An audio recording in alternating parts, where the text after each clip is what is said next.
Yes, a leprechaun vampire. Yes, you see, many years ago, an evil witch cursed me with a vampire curse. So now, in addition to having me leprechaun powers of granting wishes and having a pot of gold and eating me Lucky Charms, they're magically delicious, I also have the powers of a vampire. And I can turn into a bat, and I must drink blood to stay alive, and I must be asleep in my little 2-inch tall coffin in the morning when the sun comes up. And this is why I've come to talk to you, sir. I have a wee proposition for you. For a wee taste of your blood, I'll grant you 3 wishes. Anything you want. Well, at the sound of drinking blood, the man grew very nervous. He said, "You want some of my blood?" The creature said, "Sir, I'm 2 inches tall. How much do I drink?" "Just a drop or 2 will save me. You can even prick your finger with a pin. I won't come near you, I promise. But if you give me a wee taste of your blood, I'll grant you 3 wishes. Anything in my power, and not to be boastful, sir. But my powers are considerable. Do we have a bargain, sir?" The man thought about that. 3 wishes, anything he wanted. He could wish for fame, money, wish for a large house, fast cars, beautiful women, or beautiful cars and fast women, whichever you prefer. He thought that was a very good bargain. Yes, he would accept that bargain, and he was just about to agree to it. But all of a sudden, the bartender came over, smiling at his customer. He looked down, he saw the leprechaun vampire on the bar top. He reached behind him, he took out a wooden toothpick, and he stabbed the leprechaun vampire right through the heart with the toothpick. Well, the toothpick acted like a wooden stake, and it killed the leprechaun vampire. Instantly, he collapsed into a little tiny 2-inch pile of dust in the bar top. The man was horrified. He said, "Why did you do that? He was going to grant me 3 wishes, anything I wanted, for just a drop or 2 of my blood. Why did you stab him with the toothpick?" The bartender looked at the man, looked down at the dust on the bar top. He shrugged and he said, "I thought it wasn't on."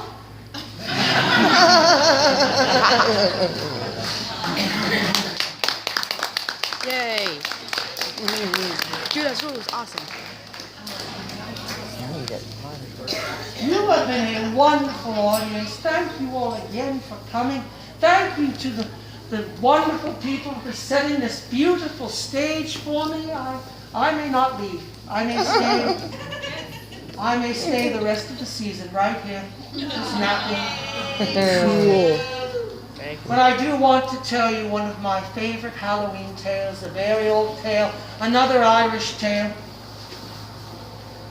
Very appropriate. Oh, look at this. Everyone turn around real quickly. Look at this Big Dipper hanging in the sky. That's the thing where it starts. That's why this is the magic time of year. So clear, so wonderful. If you look around a little lower than the Big Dipper, you will see fields and fields of pumpkins. Perfect for Halloween. Sometimes I'd see like some poem or Yes. probably sometimes big pumpkins. Yeah, big pumpkin. Now this is one Yeah. of my favorite Halloween tales. Jack-o'-lanterns. A long time ago, on a wonderful green island of Ireland, there was a man named Jack. Now I would like to tell you that Jack was a good man, but that would be a horrible lie. Jack was a very bad man. He was a robber, a thief, a gambler, a fighter, a drinker. Oh, he was a very wicked He was what was known as a highwayman. And that means he would wait a dark highway like this one. As a horse came by, he would leap out with his knife drawn and his pistol ready and rob the travelers. Oh, he was a wicked man. He was also a very clever man. Even though the police, even though the soldiers of the king, even though the authorities tried to capture him, they never could. He was a little too quick, a little too sharp, a little too clever. But if you are a wicked person, no matter how quick and clever you are, there is one person you cannot run out of.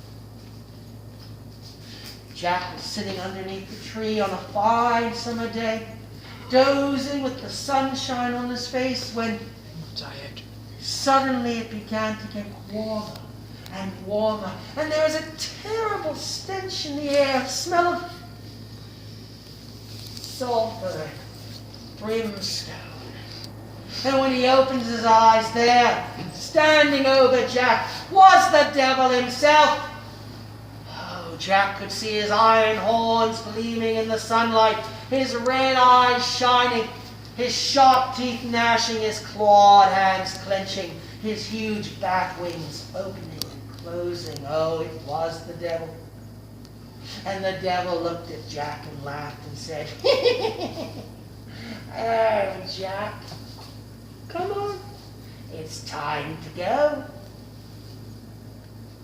Go? Go where? Oh, Jack, you've been a very wicked man in this world, but your time in this world is at an end. Time for you to come with me to my home. Now, stand up. Be quick about it. Jack was terrified, as you can imagine, but I also said he was very clever, and he thought as he stood up and he said, "Well, all right, devil, I'll come with you if I have to, but what am I going to do with all my gold?" Now, the devil is a very greedy creature, and at the sound of the word gold, his pointed ears perked up. Gold? What gold?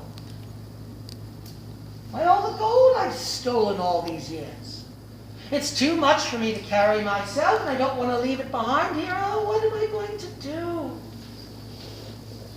And the devil laughed and said, "Oh, Jack, don't you know I'm as strong as 10 men?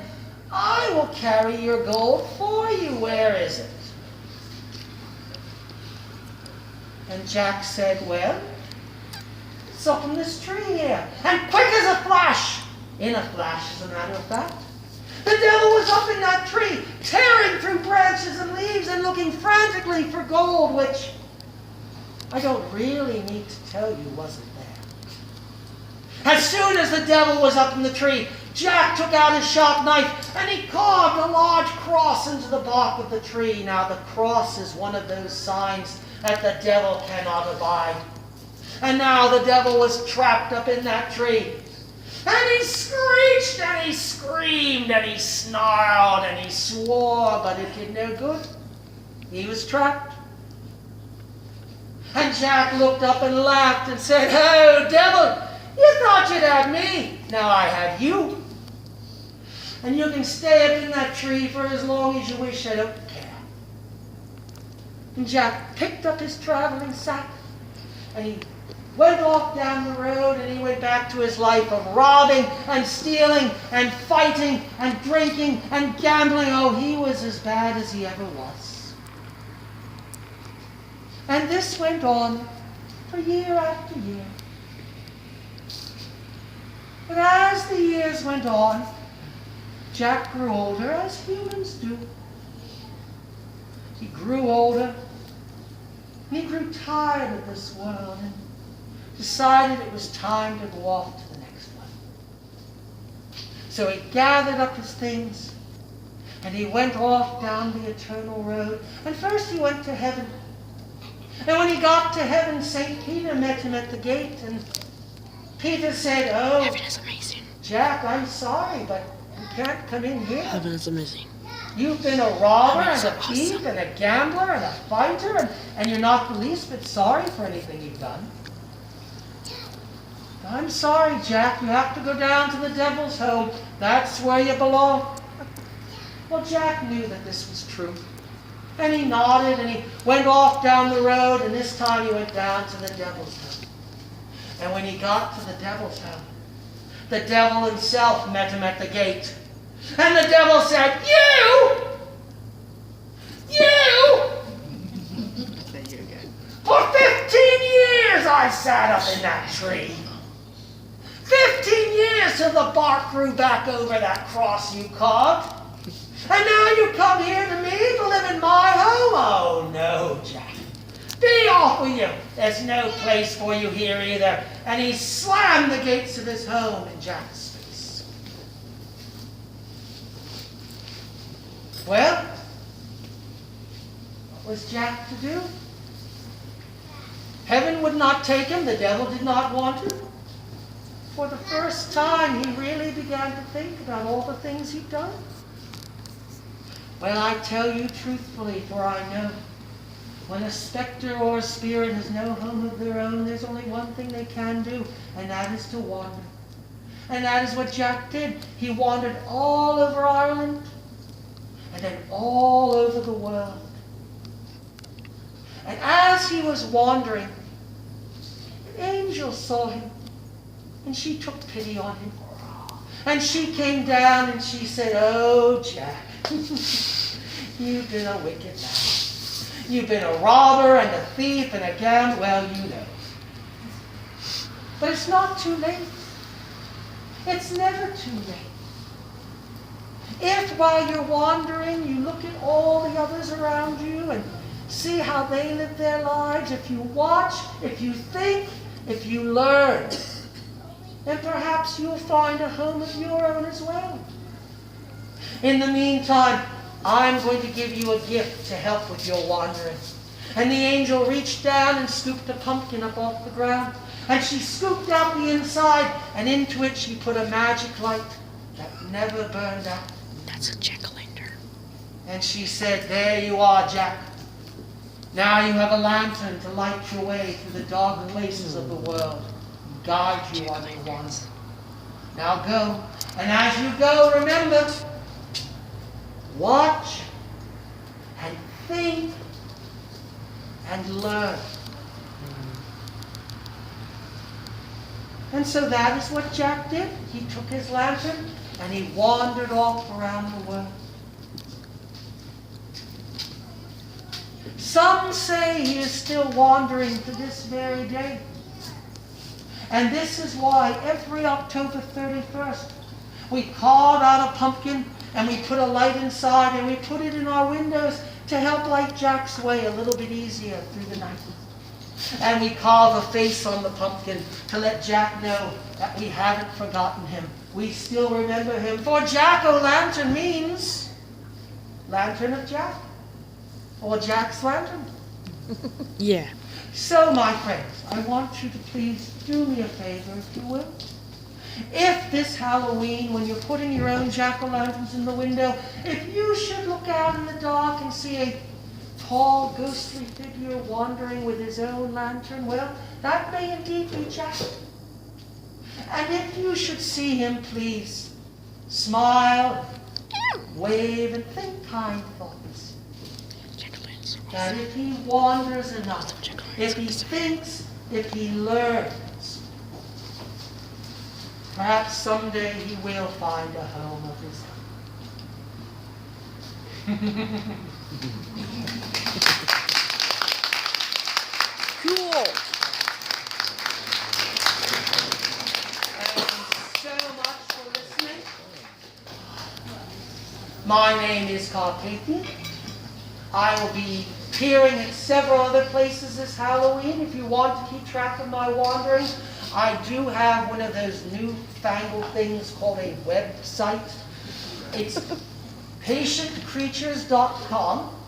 You can go on there. It changes every month. It has interviews and photos and reviews and essays and all sorts of wonderful pictures and artwork. And if you want, You can also write to me there. I cannot promise with my wanderings that I will answer right away, but I do promise that I read each and every email and letter I get, and I love hearing from my friends. Did you all have a good time? Yeah, it was awesome Would and you like to amazing. hear one more short story before you go? Yes. This is the shortest ghost story that I know, so listen carefully. Okay. You don't want to miss it. Man was traveling and wandering past a small town, and in the small town was a beautiful cemetery with a huge stone wall around it. And sitting on the wall of the cemetery was someone from the town just looking at the stones. And the traveler stopped him, and he sat up on the wall next to the person to keep him company, and they sat there for a moment. And as they were sitting there, the gentleman on the wall turned to the traveler after a moment and said, "Do you believe in ghosts?" The traveler thought about that. And he thought, and finally he shook his head and said, No, I don't believe in ghosts." And the man sitting on the wall nodded and said, "Interesting." And then he disappeared. Happy Halloween. Cool. Thank you so much for that. Thank you so much for our speaker tonight. What a wonderful evening of storytelling. Cool Thank you for stories. coming. Hope you all enjoyed it. And I'd like to Yeah. thank another person, and that's my wife here, Heather, who put this all on tonight. Thank you, Heather. Yeah. That was really cool. Thank everybody for coming. I'm not doing We'll it. make it an annual tradition.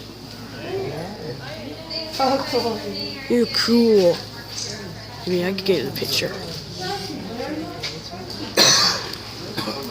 Do you want to? Yeah. Wait, let me get my... Well, everyone, that's it, so see ya.